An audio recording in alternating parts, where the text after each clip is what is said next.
بصوا أنا عارفة إننا قلنا كتير مش أي حد ما تعرفوش يقولك تعالى فتيجي. هو للأسف أبطال فيلمنا ما كانش قدامهم حل تاني، لكن برضو مش أي حد يقولك تعالى فتيجي. تمام؟ خليكوا بقى فاكرين حاجة زي دي. وحاجة كمان لازم تفتكروها، إنكوا تعملوا لايك وتشتركوا في قناتنا، وما تنسوش كمان تكتبوا لنا رأيكم في الكومنت. ويلا بينا نبدأ. بيبتدي الفيلم مع راشيل اللي حامل ومسافرة هي وجوزها مات عشان تولد عند مامته، وهم في طريقهم بيتفاجئوا إن الطريق الرئيسي اللي المفروض يمشوا منه مقفول، فبيضطر مات إنه ياخد طريق تاني واللي بيكون مش ممهد زي الطريق الرئيسي، وبيكون كله غابات وأشجار. وفجأة بيعملوا حادثة بالعربية وبيدخلوا في شجرة. بيطمن مات على مراته إنها كويسة، ولحسن الحظ إنهم بيكونوا كويسين ومحدش حصل له حاجة، لكن لسوء حظهم إن العربية اتدمرت ومش هتنفع تتحرك خالص. بيحاول مات إنه يتصل بحد يلحقه، لكنه مش بيلاقي شبكة في الموبايل، لدرجة إنه بيضطر إنه يطلع فوق شجرة ضخمة يمكن فوق يلاقي شبكة، بس للأسف برضه مش بيلاقي شبكة. وساعتها بيقول راشيل إنهم كده مضطرين يمشوا لحد ما يلاقوا مكان فيه ناس، والحقيقة إنهم مش عارفين هيلاقوهم فين وسط الغابة دي. بيفضلوا ماشيين بقى لحد ما بيوصلوا المزرعة وسط الغابة، وبيكون مكتوب يافطة ممنوع دخول حد لأنها ملكية خاصة، بس طبعا لأنهم ما عندهمش حل تاني فبيضطروا إنهم يدخلوا يطلبوا المساعدة من صحاب المزرعة، لكن بيلاقوا عربية جت وفيها صاحب المزرعة بوب، واللي بيتضايق جدا لما بيلاقيهم دخلوا المزرعة، وبيقول لهم انتوا ما شفتوش اليافطة؟ بس مات بيطلب منه انه يساعدهم لانهم عملوا حادثة، بس بوب بيكون رافض لحد ما بيعرف ان راشيل حامل وبتقوله انها مش هتقدر تمشي خالص، فبيوافق على طول. وبيتواصل مع مراته على اللاسلكي عشان يبلغها اننا عندنا ناس محتاجين مساعدة، بس هي بتطنش، فبيقول لها ان الست حامل، ووقتها بترد عليه وبترحب بيهم، وبياخدهم معاه بالعربية وبيقول لهم انه هياخدهم البيت عنده وتاني يوم هيوصلهم للمدينة. وبيركبوا العربية وهم ماشيين في المزرعة بيلاقوا بنت واقفة لوحدها وسط الزرع، وبيستغربوا ايه اللي ممكن يخلي أسرة تعيش في مكان مقطوع كده. وبيوصلوا البيت وبتستقبلهم مراته أجنيس ومعاها والدها ديفيد ولوك، وبتاخد أجنيس راشيل وتدخل بيها جوه، وبتحس باهتمامها قوي لأنها حامل. هو ايه الحكاية يا جماعة؟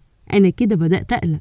بتدخلهم أوضة وبتقول لهم إن دي أوضتهم وإن ميعاد الغدا كمان شوية وهتنادي عليهم، وبتخرج أجنيس. وساعتها راشيل بتقول لمات إنها مستغرباها قوي وحتى لبسها غريب، وبتقوله إنها في آخر حملها ومعرضة تولد في أي وقت، وإنهم لازم يروحوا المدينة بكرة. وبنلاقي إن أجنيس كل ده كانت واقفة بتتصنت عليهم. مش مرتاحالك والله. بتبص راشيل من شباك الأوضة وبتشوف البنت اللي شافتها واقفة لوحدها وواقفة قدام الشباك، ولما بتنده مات بتكون اختفت. بتتخض راشيل لأنها بتكون متأكدة إن البنت كانت موجودة. بعدها بيندهوا عليهم عشان ينزلوا يتغدوا معاهم، وينزلوا وأول ما بيقعدوا على السفرة بتشوف راشيل صورة البنت اللي شافتها محطوطة، وبتسأل أجنيس مين دي؟ بتقول لها إن دي لويس بنتها بالتبني، واتبنتها لأن أهلها كانوا مرضى نفسيين ووجودها معاهم كان خطر عليها. وبيتضح بقى ان ديفيد ولوك كمان ولادها بالتبني، وبتقول لها أجنيس انها مش بتخلف. واثناء الاكل بيقول لوك انه طول عمره وهو في المزرعة وعمره ما خرج منها ولا شاف المدينة، ونفسه جدا يتعرف على المدينة، لكن بوب بيزعق له وبيطلب منه ما يتكلمش عن المدينة خالص، وبيقول له ان المدينة كل اهلها مجانين ومرضى نفسيين.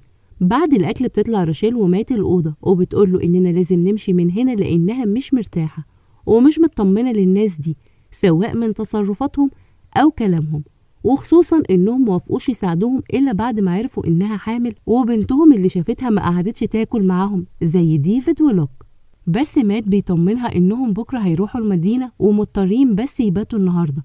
وحتى أثناء كلامهم بيحس مات إن حد واقف بره الأوضة بيسمعهم، وبيفتح الباب بس مش بيلاقي حد، وبيناموا. وبتحلم راشيل بالبنت اللي شافتها وهي قاعدة عمالة تعيط لأن أهلها ميتين قدامها، وبتقول لراشيل إن ما اسمهاش لويس.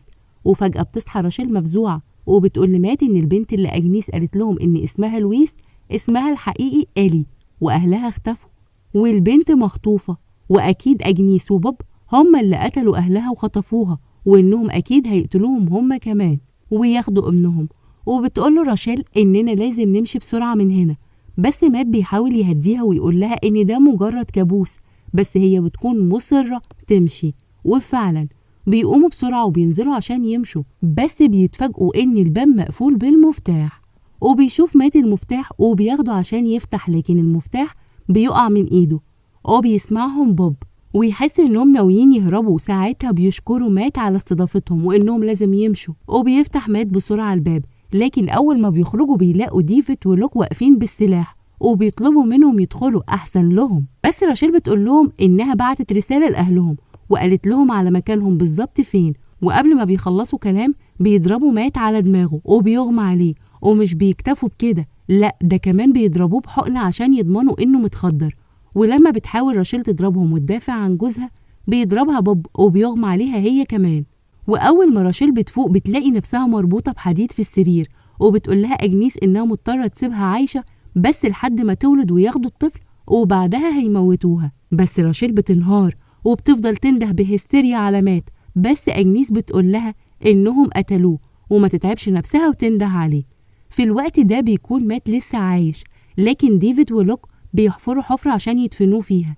وبيقول لوك لديفيد أخوه إنه متضايق من اللي بيعمله وإن أكيد أهلهم هم كمان اتعمل فيهم كده واتقتلوا. لكن ديفيد بيقوله ما تتكلمش الكلام ده تاني، لأن بوب لو سمعنا ممكن يعاقبنا أو يحبسنا.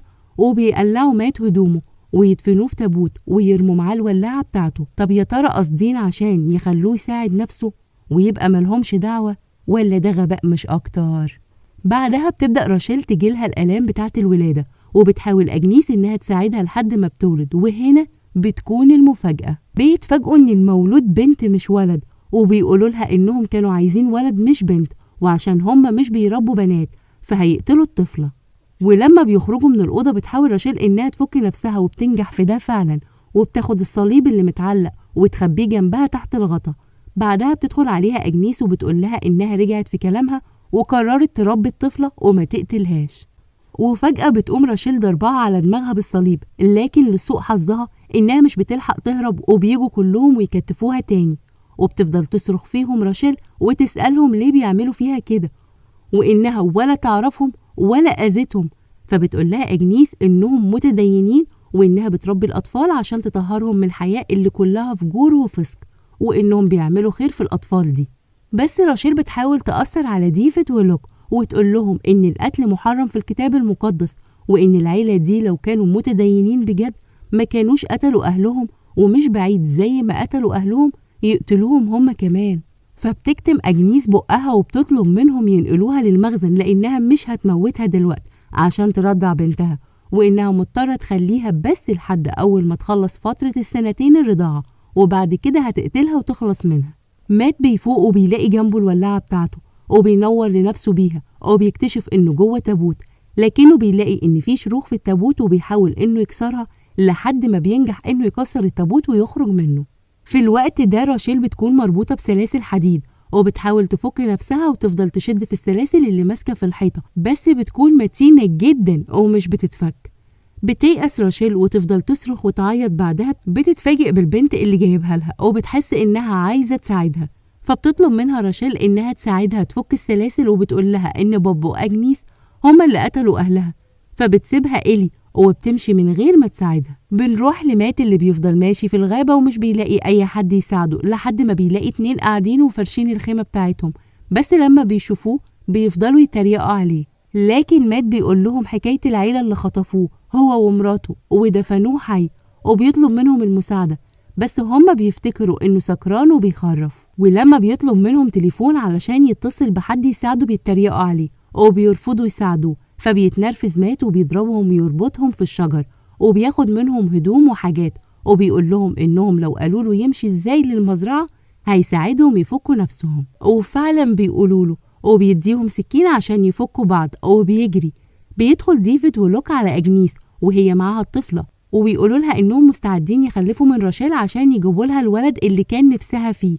لكن أجنيس بتتعصب وبتزعق لهم وتقول لهم أنتم مش عارفين إن الزنا محرم، وبتطردهم بره الأوضة. يعني الزنا حرام والقتل مش حرام، دي هربانة منها خالص. بيقدر مات إنه يوصل للمزرعة، وساعتها بيشوف إيلي وبيلاقيها بتشاورله على مكان، أو بتكون تقصد المكان اللي فيه راشيل، أو بيوصل للمكان في الوقت المناسب، أو بيتفاجئ بديفيد ولوك بيحاول يعتدوا على راشيل فبيضربهم ويموتهم. أحسن خدوا الشر وراحوا. وبتكون راشيل مش مصدقة نفسها إن مات لسه عايش وبيفكها، لكن وهم طالعين بيلاقوا في وشهم بوب وبيكون ماسك البندقية، وقبل ما بيضرب عليهم بيحضن مات راشيل وياخد الطفلة بدلها، وبتتصدم راشيل من اللي حصل، وبيضربها بوب وبيغمى عليها. يا عيني يا بنتي ملحقتيش تتهني.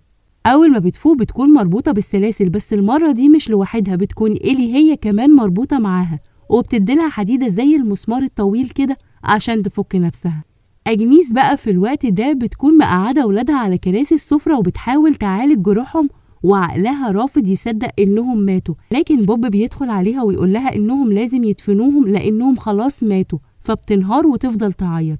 بيروح عشان يدفنوهم، وبتكون أجنيس مصدومة، فبيسيبها بوب شوية معاهم ويرجع هو للبيت. في الوقت ده بتقدر راشيل تفك نفسها وتفك إيلي، وبيدخلوا البيت عشان تدور على بنتها، وأول ما بتلاقيها بيشوفوا عربية بوب ويلاقوه رجع، فبيقرروا يستخبوا، وهو بيدخل المخزن ويلاقيهم هربوا، فبيفضل يدور عليهم. ولما بيدخل الأوضة بيشوف راشيل شايلة بنتها، فبيقول لها إنها تسيبها لأنه لو ما قتلهاش هترجع أجنيس وهتقتلها هي لو شافتها ماسكة الطفلة، لأنها مش مضطرة تخسرها هي كمان. تحاول راشيل تأثر عليه بكلامها وتطلب منه إنها تخلف منه، وتقنعه إنه يسيب البندقية، لكن أول ما بيسيبها بتروح قتلاه بالسكينة، وبتاخد الموبايل وبتتصل بالشرطة عشان تقول لهم على مكانها وإنهم قتلوا جوزها. بس في الوقت ده بتكون أجنيس رجعت، فبتمشي بسرعة راشيل هي وإيلي وبنتها عشان يلحقوا يهربوا. وأول ما بتنزل وتركب عربية بوب مش بترضى تدور،